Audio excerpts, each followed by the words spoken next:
మనం చూసుకున్నట్లయితే ఇప్పుడే మనం చూసుకుంటే మొత్తం మీద పిఎం కిసాన్కి సంబంధించి ఈ నెల 25న అంటే మనకి వాస్తవంగా 20వ తారీఖున వేస్తామని చెప్పారు. కానీ కొన్ని కారణాలు అనివార్య కారణాల వల్ల దీన్ని 28కి అయితే పొడిగించడం అయితే జరిగిందనమాట. రాష్ట్ర వ్యాప్తంగా దేశవ్యాప్తంగా పిఎం కిసాన్ పథకం కోసం ఎదురు చూస్తున్న రైతులకు ఇది తాజా సమాచారం అన్నమాట. ఈ నెల 28వ తారీఖున పిఎం కిసాన్కి సంబంధించి డబ్బులు అయితే విడుదలవుతాయని చెప్పేసి కేంద్ర ప్రభుత్వం సూత్రప్రాయంగా తెలియజేయడం అయితే జరిగింది. గతంలో 20వ తారీఖున అయితే విడుదల చేస్తామన్నారు. కానీ కొన్ని అనివార్య కారణాల వల్ల అయితే ఇదైతే వాయిదా అయితే వేయడం అయితే జరిగిందని చెప్పేసి తెలియజేస్తున్నారు. ఇప్పుడు 28వ తారీఖున నిధులు అయితే విడుదలవుతాయని చెప్పేసి తెలియజేయడం అయితే జరుగుతుందన్నమాట.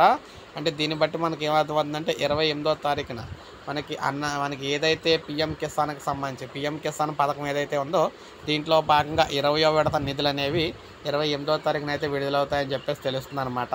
ఇది తాజా సమాచారం పిఎం కిసాన్ పథకానికి సంబంధించి ఉన్న.